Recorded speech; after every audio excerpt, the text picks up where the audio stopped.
அன்பு சகோதரர்களே, நம் வாழ்வோடு தொடர்புடைய ஒரு வார்த்தை அல்ஹம்துலில்லாஹ். எந்த நேரத்திலும் இந்த வார்த்தை தான் நம்முடைய வாயிலிருந்து வெளிப்பட வேண்டும். குறையாவே இருந்தாலுமே கூட, கஷ்டமே ஏதோ கொஞ்சம் இருந்தாலும் கூட, சிரமங்களும் நெருக்கடிகளும் நம்மளை சுற்றி இருந்தாலும் கூட அல்ஹம்துலில்லாஹ் அப்படின்னு சொன்னோன்னா நிச்சயமாக அந்த வார்த்தையின் பரக்கத்தினாலே அல்லாஹ் நம்முடைய சிரமங்களையும் கஷ்டங்களுக்கும் தீர்வை தருவான். இந்த அல்ஹம்துலில்லாஹ்னு சொல்லும்பொழுது எனக்கு ஒரு கதை ஞாபகம் வருது. முல்லா நஸ்ருதீன் இருக்கிறார, வேடிக்கையான ஒரு விகடகவி. அவருக்கு ஒரு ஆசை, சந்தையில் போய் ஒரு வித்தியாசமான குதிரை வாங்கணும்னு ஆசை அவருக்கு. யாருமே ஊரில் வச்சுக்கக்கூடாது, அந்த மாதிரியான ஒரு குதிரை வாங்கணும். சுற்றி சுற்றி பார்த்தாரு, கிடைக்கல. கடைசியில் ஒரு குதிரை மாட்டுச்சு. எப்படி மாட்டுச்சு அப்படின்னா, அந்த குதிரையினுடைய ஓனர் சொன்னா, இந்த குதிரை வித்தியாசமான குதிரை. என்ன வித்தியாசமான குதிரை முதல்ல சொல்லு நீ அப்படின்னாரு. இல்லை, அல்ஹம்துலில்லாஹ்னு சொன்னால் வேகமாக ஓடும், சுப்ஹானல்லாஹ்னு சொன்னால் நிற்கும். அடேங்கப்பா, முல்லாவுக்கு ரொம்ப சந்தோஷம். ஒரு கல்ல ரெண்டு மாங்காய், தஸ்பீ சொன்ன மாதிரி ஆச்சு, குதிரையில் ஏறி உட்காந்து பயணித்த மாதிரி ஆச்சு. ரொம்ப சந்தோஷம் அப்படின்னு சொல்லி அந்த குதிரையை காசு கொடுத்து வாங்கிட்டு போகிற வழியிலே சொல்லிக்கிட்டே போனார், என் குதிரைக்கு தஸ்பீஹ்லாம் தெரியுமாக்கும், நான் சொன்னதெல்லாம் கேட்குமாக்கும் அப்படின்னு சொல்லிக்கிட்டே போனார். ஒரு குறிப்பிட்ட எல்லை வரை போனார். அதுக்கு மேலே அவரால் நடக்க முடியாது, ஏறி தான் உட்காரணும். ஏறி உட்கார்ந்தார் பாருங்க, அந்த விரிப்பு நல்ல அழகான பஞ்சு மெத்த மாதிரி இருந்துச்சு. ஏறி உட்கார்ந்த உடனே யதார்த்தமாக அவருக்கு வாயில அல்ஹம்துலில்லாஹ்னு சத்தம் போட்டார். எடுத்துச்சு ஓட்டம். ஓட்டம்னா ஓட்டம், அப்படி ஒரு ஓட்டம். அவருக்கு சந்தோஷமாக தான் இருந்துச்சு ஆரம்பத்தில். ஆனால் வேகம் கூட கூட கூட வயிறுலாம் கலங்குது. கலங்கின வயிற்றுல எதை சொன்னால் நிற்குன்றதை மறந்துட்டான் மனுஷன். இப்போ எதையாவது ஒன்று கிடக்க ஒன்று சொல்லி இன்னும் கொஞ்சம் வேகமாக ஒரு ஸ்பீட் எடுத்துச்சுன்னா என்ன பண்ணுறது? இது போய்கிட்டே ஒரு குறிப்பிட்ட எல்லை போச்சு. ஒரு பெரிய பாலும் குழி, பெரிய ஒரு குழி. அந்த குழியை பார்க்குறாரு. இன்னைக்கு போச்சு கதை, எதையோ ஒன்று வாங்க வந்து நம்ம உயிரை விட போகிறோம் அப்படின்னு நினச்சிக்கிட்டே அங்கே பார்த்துக்கிட்டே போகிறாரு. ஒரு குறிப்பாக எம்புடு பெருசு இருக்கு குழின்னு சொல்லி எட்டி ஒரு பார்வை பார்த்தாரு பாருங்க. அது பெரிய குழி. சுப்ஹானல்லாஹ்னாரு அந்த குழியை பார்த்துட்டு. ஏதாவது ஆச்சரியமான விஷயத்தை பார்த்தா சொல்லுவோம்ல, சுப்ஹானல்லாஹ்னு சத்தம் போட்டார். டக்குன்னு சட்டன் பிரேக் போட்டுச்சு குதிரை. அப்போ புரிஞ்சுக்கிட்டாரு, ஓ சுப்ஹானல்லாஹ் சொன்னால் தான் நிற்கும் போல தெரியுது, நம்ம வேகத்தில் இதை மறந்துட்டோம். எல்லா விதத்தும் அல்லாஹ் தான் பாதுகாப்பானவன். இந்த குழியிலிருந்து நம்மளை அல்லாஹ் தான் பாதுகாத்தான். யா அல்லாஹ் உனக்கே எல்லா புகழும் அல்ஹம்துலில்லாஹ்னாரு. மறுபடியும் என்ன ஆயிருக்கும் கதை? கந்தலாயிருக்கும் இல்லையா? அன்பான சகோதரர்களே, வாழ்நாள் முழுக்க நமக்கு சிரமமோ நெருக்கடியோ கஷ்டமோ அல்ஹம்துலில்லாஹ் சொல்லி பழக வேண்டும். அதுக்கு கேட்காதீங்க முல்லா மாதிரி அல்ஹம்துலில்லாஹ் சொல்லணும் அப்படின்னு கேட்காதீங்க. அன்பு சகோதரர்களே, இன்றைக்கு ஓதிய வசனத்திலே ஒரு செய்தி. சூரா யூனுஸ் என்கின்ற அத்தியாயம் ஓதப்பட்டது. அந்த யூனுஸ் அத்தியாயத்திலே அல்லாஹு தஆலா சொர்க்கத்திலே சொர்க்கவாதிகள் என்ன வார்த்தைகளை பயன்படுத்துவாங்க, என்ன வேர்ட்ஸ் அதிகமாக யூஸ் பண்ணுவாங்க அல்லாஹ் சொல்றான். இன்னைக்கு உலகத்தில் நமக்கு வாழணும்னா மூச்சு தேவை. உள்ள இழுக்கிறோம், வெளியே விடுறோம்.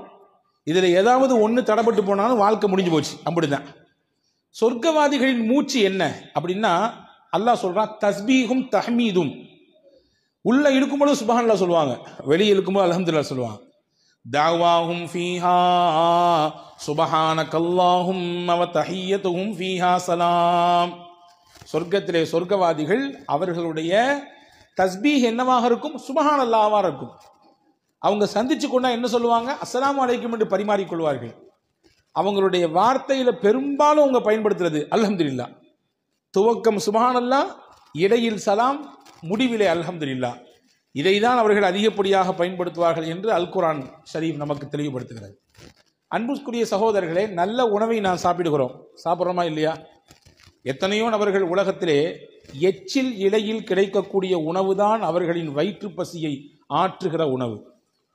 உலகத்திலே பசியோடி ஒரு புறம் பார்த்தால் அதிகப்படியான டன் கணக்கிலே உணவு விரயமாகிறது.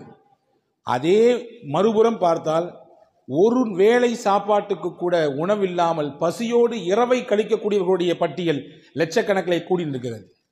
இப்போ நல்ல சாப்பாடு எல்லாம் தர்றான், அதே மாதிரி நல்ல தண்ணியை குடிக்கிறோம், நமக்கு நினைக்கிற மாதிரி தண்ணி நமக்கு கிடைக்குது.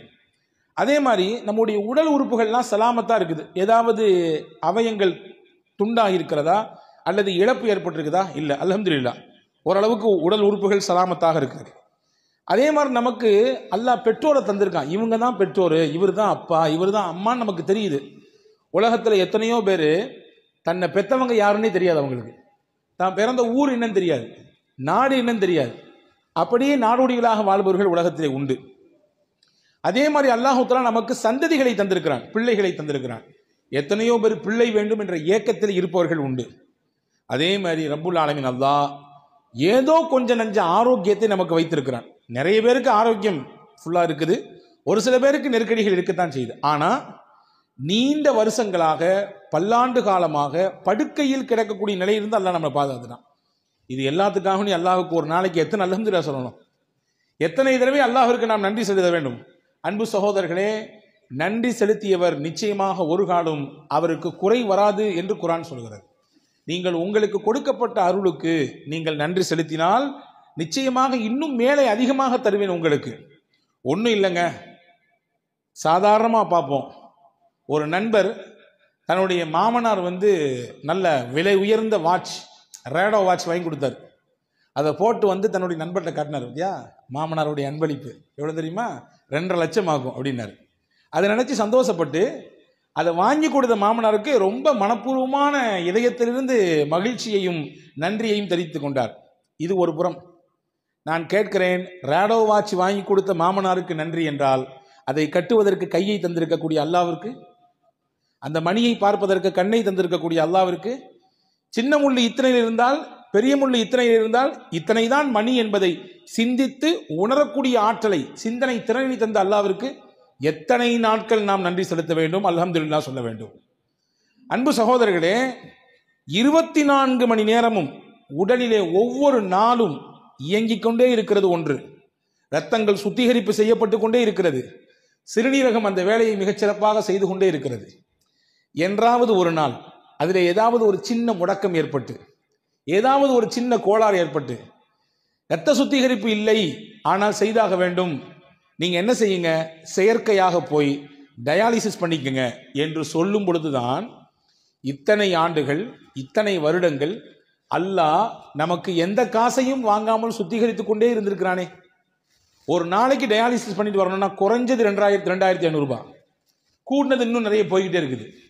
யோசிக்கிறோம், அல்லாஹ் கணக்கிட்டு பாருங்கள், ஒரு நாளைக்கு குறைந்தபட்சம் 1000 என்று போடுங்கள், ஒரு மாதத்திற்கு எவ்வளவு ஆனது, ஒரு வருடத்திற்கு எவ்வளவு ஆகிறது. இதையெல்லாம் வாங்காமல் சீராக அல்லாஹ் நம்முடைய உடலிலே அந்த இரத்தத்தை சுத்திகரிப்பு செய்து இயக்கிக் கொண்டே இருக்கிறான்.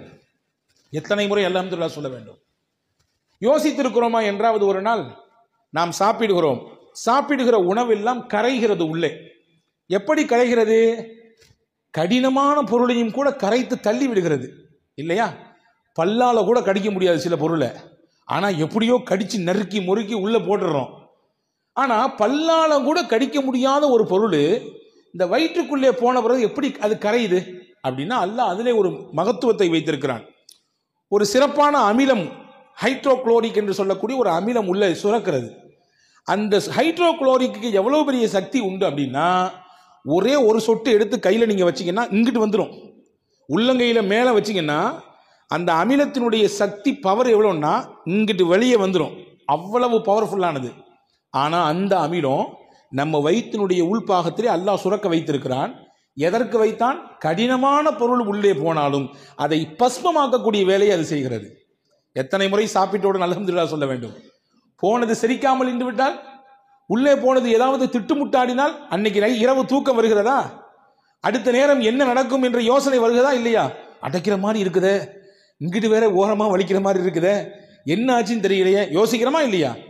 உள்ளே போனது செரிக்காமல் வெளியே வராமல் இருந்தால் என்ன நடக்கும் கதை? ஒரு நாள் அல்லாஹ் மனிதனின் பவரை, சக்தியை, அல்லாஹ் பலத்தை எதில் வைத்திருக்கிறான் என்றால் மலத்தில் தான் வைத்திருக்கிறான். மலம் அதிகப்படியாக வெளியே போனாலும் பிரச்சனை, போகாமல் இருந்தாலும் பிரச்சனை இல்லையா? அப்ப செரிக்க செய்கிறானே அல்லாஹ், அவனுக்கு எத்தனை முறை அல்ஹம்துலில்லாஹ் சொல்ல வேண்டும், எத்தனை முறை அல்ஹம்துலில்லாஹ் சொல்ல வேண்டும்? யோசித்திருக்கிறோமா? அன்பு சகோதரர்களே, செரித்த உணவு வெளியேறுகிறது, ஆனால் தானாக வெளியேறவில்லை. நாம் அதற்கு யோசிக்கிறோம், வெளியே போகணும்னு நினைக்கிறோம், குறிப்பிட்ட இடத்துக்கு போகிறோம், போய் நம்ம அந்த பொசிஷனில் அமர்றோம். அதுக்கு பின்னாடி தான் நம்ம உடல்ல கழிவுகள் எல்லாம் வெளியே போகிறது. என்றாவது ஒரு நாள் இப்படி யோசித்ததுண்டா? உள்ள போக போக ஆட்டோமேட்டிக்காக செரிமானமாகி அது வெளியே வந்தால் என்ன கதியாகும்? என்ன மாதிரியான நிலை ஏற்படும்? அல்லாஹ் அதுக்கு தனியாக ஒரு சிஸ்டத்தை வைத்திருக்கிறான். மனிதனுடைய ஆசன வாயிலே கிராக் சிஸ்டம் என்ற ஒரு அற்புதமான ஒரு சிஸ்டம் இருக்கிறது. அந்த சிஸ்டம் என்ன செய்யும்னா, உங்க உணவு வயிற்றுல செரிச்சாலும் தடுத்து அப்படி வச்சிருக்கோம். எதுவரை வச்சிருக்கோம்? நீங்க நினைக்கணும், உங்க மூளைக்கு அந்த செய்தி போகணும், போய் நீங்க பாத்ரூம் போகணுன்ற எண்ணம் வரணும், அந்த இடத்துக்கு போகணும். அதற்கு பின்னால் தான் அந்த சிஸ்டம் தன்னுடைய வேலையை செய்யும். சாதாரணமாக யோசிக்க முடிகிறதா? எனவேதான் ரசூல் இப்படி ஒரு துவா சொல்லி கொடுத்தார்கள். அல்ஹம்துலில்லாஹில்லதீ அஸ்ஹப அன்னியல் அதா வஆஃபானி. எனக்கு நோவையும் கஷ்டத்தையும் தரக்கூடிய இந்த கழிவை என்னிடத்திலிருந்து வெளியாக்கி எனக்கு ஆரோக்கியத்தை தந்த அல்லாவே உனக்கே எல்லா புகழும். அல்ஹம்துலில்லாஹ். எவ்வளோ அழகான வார்த்தை பாருங்க. எனக்கு நோவையும் கஷ்டத்தையும் தரக்கூடிய இந்த கழிவை என்னிடத்திலிருந்து வெளியாக்கி எனக்கு ஆரோக்கியத்தை தந்தாய் அல்லாஹ், அந்த அல்லாவே உனக்கே எல்லா புகழும்.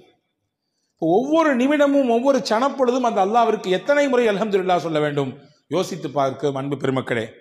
நாம் குடிக்கும் தண்ணீர், உலகத்தை அல்லாஹ் எப்படி அமைத்திருக்கிறான்? 71% நீர், 29% நிலப்பரப்பு. 71%-லே நாம் குடிக்குவதற்கு தகுதிமிக்க நீர் என்று பார்த்தால் 0.5% தான். மிச்சம் இருக்கிறது ஃபுல்லாமே எல்லாமே உப்பு தண்ணி, அதை பயன்படுத்த முடியாது. அல்லாஹ் சூரா வாக்கையால கேட்குறான். நம்மெல்லாம் ஒவ்வொரு நாளும் சூரா வாக்கையா ஓதணும் வீடுகளில், கண்டிப்பாக ஓது. நான் போகிற இடமெல்லாம் சொல்கிறது வாக்கையா ஓதுங்க. நிச்சயமாக எந்த வீடுகளிலே வாக்கையா சூரா ஓதப்படுதோ அந்த வீட்டுக்கு வறுமை வாசலுக்கே வராது. நாங்கள் சொல்ல வீட்டுக்கு வாசலுக்கே வராது வறுமை. அல்லாஹ் அதில் கேட்கிறான், அஃபராயித்துமுல் மா அல்லதீ தஷ்ரபூன். நீங்க குடிக்கிறீங்களா அந்த தண்ணியை பார்க்கலையா? அன்தும் அன்ஸல்துமூஹு மினல் முஸ்னி அம் நஹ்னுல் முன்ஸினூன். மேகங்களுக்கு இடையிலிருந்து நீங்கள் அதை இறக்கி கொண்டு வருகிறீர்களா அல்லது நான் இறக்குகிறேனா? லவ் நஷாஉ ஜஅல்நாஹு உஜாஜன் ஃபலௌலா தஷ்குரூன். நாம் நினைத்தால் உங்கள் குடிக்கும் நீரையும் உப்பு நீராக மாற்ற முடியும். நீங்கள் குடிக்கும் நீரையும் உப்பு நீராக மாற்ற முடியும். எனவே நல்ல ஸ்வீட் வாட்டர் தர்றது அல்லாஹ் தானே. அந்த அல்லாஹ்விற்கு அந்த தண்ணீரை குடித்து முடித்தவுடன் நாம் அல்ஹம்துலில்லாஹ் சொல்கிறோமா? யா அல்லாஹ், தாகத்தோடு இருந்தேன். ஹாரூன் ரஷீத் பாஷாவை பற்றி ஒரு செய்தி வருது. அவருடைய சபைக்கு ஒருத்தர் வந்தாராம், ஒரு பெரியவர், பார்ப்பதற்கு நல்ல தோற்றமுடையவர், நல்ல மனிதர். வந்த உடனே ஹாரூன் ரஷீத் பாஷா கேட்ட, பெரிய மகா சக்கரவர்த்தி அவர், அப்பாசிய ஹலீஃபாக்கள் ரொம்ப பெரிய முக்கியத்துவம் வாய்ந்த ஒரு ஹலீஃபா ஹாரூன் ரஷீத் பாஷா. இப்போ அவர் சொன்னாரம்மா, நீங்கள் ஏதாவது எனக்கு உபதேசம் செய்யணும், நீங்கள் ஏதாவது நல்ல விஷயம் சொல்லுங்கள், நான் கேட்கணும், எனக்கு ஆசையாக இருக்குது அப்படின்னு சொன்ன உடனே அவர் கேட்டாராம், நாளைக்கு மறுமையில் உனக்கு ரொம்ப கடுமையான தாகம் இருக்குது, ஆனால் தண்ணி எங்கேயுமே கிடைக்கல, ரொம்ப டிமாண்டாக இருக்குது தண்ணி, ஆனால் உனக்கு தாகம் தீரலை, உனக்கு தண்ணி வேணும், என்ன செய்வ நீ அப்படின்னு கேட்டாராம். உடனே அவர் சொன்னாராம், என் ஆட்சியில் பாதியை கொடுத்தாவது ஒரு டம்ளர் தண்ணி வாங்கி குடிச்சிருவேன், என் ஆட்சியை பாதியை கொடுத்தாவது நான் தண்ணியை வாங்கி குடிச்சிருவேன் ஒரு டம்ளர். சரி, ரொம்ப சந்தோஷம். அடுத்து கேட்டாராம், குடிச்ச தண்ணி வெளியாகலை, உள்ள குடிச்சதில்ல, அந்த தண்ணி சிறுநீர் வழியாக வெளியே போகணுமா கூடாதா? உள்ள தேவையான மினரல்ஸ் எல்லாம் உடம்புக்கு போயிட்டு எதுவெல்லாம் உடம்பிலே கெட்டதாக இருக்கிறதோ கழிவாக இருக்கிறதோ அதுவெல்லாம் சிறுநீர் வழியாக வெளியேறணும், வெளியேற மாட்டேங்குது, பெரிய கஷ்டமா இருக்கு, அதுல என்ன செய்வேன்னு கேட்டாராம். எப்படியாவது மருத்துவர்கள் வச்சு முயற்சிப்பேன், கிடைக்கல, என்ன செய்வேன்? என் ஆட்சியில பாதியை கொடுத்தாவது நான் என்னுடைய உள்ள போன தண்ணியை வெளியேற்றுறதுக்கு என்ன வழி உண்டோ அதற்கான ஏற்பாடு உண்டோ செய்வேன். உடனே அந்த பெரியவர் சொன்னாராம், பார்த்துக்கப்பா, உன் மொத்த ஆட்சியும் ஒரு டம்ளர் தண்ணி இருக்கு, முடிஞ்சு போச்சு. உன் மொத்த ஆட்சி எதுக்கு தான் சமம்? ஒரு டம்ளர் தண்ணீருக்கு தான் சமம். அல்லாவை பயந்து அல்லாவுக்கு நன்றியோடு வாழ்ந்து கொள். எல்லாம் இருக்கு, என்கிட்ட கார் இருக்குது, நல்லா படிச்சிருக்கேன், நிறைய பேங்க் பேலன்ஸ் இருக்குது, அல்ஹம்துலில்லாஹ் போதுமான அளவுக்கு சொத்து இருக்குது, என்ன வேணாலும் பார்த்து அப்படின்ற மனப்பால் குடிச்சிட வேண்டாம். எல்லாமே ஒரு டம்ளர் தண்ணீர் தான் இருக்குது. எல்லாத்துக்குமே பாடம் இது, எல்லாத்துக்கும், எனக்கும் பாடம் உங்களுக்கும் பாடம். ஒரு டம்ளர் தண்ணி தான், உள்ள போகிறனாலும் பிரச்சனை, போன தண்ணி வெளியே வரலனாலும் பிரச்சனை. எனவே அல்லாவை பயந்து உன்னுடைய வாழ்க்கையை அமைத்து அல்லாவுக்கு நன்றி சொல்லு என்று சொன்னார்கள் அந்த பெரியவர் என்பதாக நாம் வரலாற்றை பார்க்கிறோம். அன்பர்களே, குறைவாக என்ன கொடுத்தாலும் அல்ஹம்துலில்லாஹ், நிறைவாக இருந்தாலும் அல்ஹம்துலில்லாஹ். ஆனால் நம்மள பழக்கம் என்ன தெரியுமா? எது நமக்கு கம்மியாக கிடைச்சதோ அல்லது எது கிடைக்கலையோ அதை நினைச்சு அங்கலாய்ந்து கொண்டே இருப்போம். ஏதாவது ஒரு சின்ன பிரச்சனைனாலும் அதை பற்றி புலம்பி தள்ளுவோம். எப்படிங்க இருக்கிறீங்கன்னு யார்ட்டையா கேளுங்களேன். இங்கே அல்ஹம்துலில்லாஹ் நீங்கள் சிறப்பாக சொன்னீங்க, வெளியே கேட்டு பாருங்க, எங்க ஜரத், முதுகு வலி, மூட்டு வலி, அங்க வலி, இங்க வலி, கடையில பிரச்சனை, வீட்டில் பிரச்சனை என்று நமக்கு எதுவெல்லாம் குறையோ அதை மட்டுமே வெளிப்படுத்துவோம். நிறையின் பக்கத்தை பார்க்கவே மாட்டோம். அன்பர்களே, எது கிடைக்கிறதோ அது குறைவானாலும் அல்ஹம்துலில்லாஹ் என்று சொன்னால் அல்லாஹ் நிறைவாக தருவான். பாருங்கள், ஒரு செய்தியோடு முடிக்கிறேன். பெருமானா ஸல்லல்லாஹு அலைஹி வஸல்லம் முஸ்னத் அஹமதில் இந்த ஹதீஸ் வருகிறது. ரசூல் ஸல்லல்லாஹு அலைஹி வஸல்லம் வீட்டோடய ஒருத்தர் போனார். ரசூல் ஸல்லல்லாஹு அலைஹி வஸல்லம் என் கையில் கொஞ்சம் பேரிச்சம்பழம் வச்சுருந்தாங்க. அதில் ஒரு பேரிச்சம்பழத்தை எடுத்து அவர் கையில் கொடுத்தாங்க. ஒரே ஒரு பேரிச்சம்பழம், இதை வாங்கிட்டு என்ன செய்யறது அப்படின்னு திருப்பி கொடுத்துட்டார். அதை என்ன செஞ்சாரு? வாங்கி கொடுத்தது நீங்களும் நானும் அல்ல, இறை தூதர் முகமது ஸல்லல்லாஹு அலைஹி வஸல்லம். வாங்கியிருக்கலாம். அவர் ஒன்றை வச்சு எப்படி என்ன ஏங்க ஏதாவது யானை பசிக்கு சோள புரியன்னு கேட்பாங்கல்ல, அந்த மாதிரிலாம் கதையாக இருக்குன்னு நினச்சி கொடுத்துட்டாரு திருப்பி. ரசூல் சிரிச்சுக்கிட்டே இருந்தாங்க. அவர் போயிட்டார். இன்னொருத்தர் வந்தார். அதே மாதிரி ரசூல்லா கொடுத்தாங்க ஒரு பழத்தை எடுத்து கையில். அவர் ரொம்ப பவ்யமாக குனிஞ்சு வாங்கிட்டார். நபி ஸல்லல்லாஹு அலைஹி வஸல்லம் தர்றாங்க. கொடுத்தது உங்களுக்கான சின்ன பழமாக இருந்தாலும் தர்றது அல்லாஹ்வின் தூதர். எனவே ரொம்ப மரியாதையாக வாங்கினார். ரசூல் ஸல்லல்லாஹு அலைஹி வஸல்லம் என்ன செஞ்சாங்க? உள்ள உம்மு சலமா ரதியல்லாஹு ஒரு பிள்ளையை அனுப்பி ஒரு 40 திர்ஹம் கையில் இருக்கு வாங்கிட்டு வாங்கினாங்க. உள்ள உம்மு சலமா அம்மாட்ட 40 தங்க காசு இருக்கு வாங்கிட்டு வாங்கினாங்க. அந்த புள்ள போய் வாங்கிட்டு வந்தார். ரசூல் ஸல்லல்லாஹு அலைஹி வஸல்லம் அந்த ஒரு பேரிச்சம்பழத்தை ரொம்ப அருமையாக வாங்கி அல்ஹம்துலில்லாஹ் சொன்னார்ல, அவர் கொடுத்தாங்க. நீ அல்ஹம்துலில்லாஹ் சொன்னதுனால அல்லாஹ் உனக்கு கொடுத்த கிஃப்ட் இதுன்னாங்க. கிடைச்சது கொஞ்சம் தான் நினைச்சு நீ அங்கலாயவில்லை, நீ வருத்தப்படல, நீ அதை நினைச்சு புலம்பல, இதை வச்சு என்னத்தை பண்றது அப்படின்னு நினைக்கல. ரசூல் கொடுத்துருக்காங்க அல்ஹம்துலில்லாஹ் என்று சொல்லி வாங்கிட்டல்ல, அல்லாஹ் உனக்கு 40 திருப்பி தர்றான். நீ சொன்னதுக்காக வேண்டி அல்லாஹ் கொடுக்குற 40 அப்படின்னு சொல்லி ஒரு ஹதீஸ் சொன்னாங்க. மா நஅமல்லாஹு அலா அப்தின் நிஅமா ஃபகால அல்ஹம்துலில்லாஹ் இல்லா கானமா உஅதிய கதீரம் மிம்மா உகித. அல்லாஹ் எந்த ஒரு அடியானுக்கு தன் புறத்திலிருந்து ஒரு அருளை கொடுக்கிறானோ அதை வாங்கி கொண்டு அவர் அல்ஹம்துலில்லாஹ் என்று சொன்னால் கொடுத்ததை விட அல்லாஹ் அதிகமாக கொடுப்பான். என்ன கிடைத்ததோ அதை விட அல்லாஹ் அதிகமாக கொடுப்பான். இதுதான் பழக்கம். இந்த உயர்ந்த பண்பு முஸ்லிம்களிடத்தில் இருக்க வேண்டும் என்று குர்ஆன் விரும்புகிறது. எனவே சொர்க்கத்தினுடைய சொர்க்கவாதிகளின் பேச்சாகும் மூச்சாகும் அல்ஹம்துலில்லாஹ் இருக்குது. நீங்களும் உங்களுடைய வாழ்க்கையில உங்க அல்ஹம்துலில்லாஹ்வை நீங்க பேச்சாகும் மூச்சாகும் அமைத்து கொண்டால் உங்களுக்கும் அந்த உயர்ந்த சொர்க்கத்தை போய் சென்றடைய முடியும் என்கின்ற அழகிய விஷயத்தை அல் குர்ஆனிலே சூரா யூனுஸ் என்கின்ற அத்தியாயத்தின் இந்த வசனத்தின் வழியாக நமக்கு அல்லாஹ் எடுத்து எம்புகிறான். இன்ஷா அல்லாஹ் சொல்லலாமா? எல்லாரும் அல்ஹம்துலில்லாஹ். அல்லாஹு தாலா தௌஃபீக் செய்வானாக. முழுமையாக அவனை விளங்கி நல்லமல் செய்யக்கூடிய வாய்ப்பை அல்லாஹ் நசீபாக்குவானாக.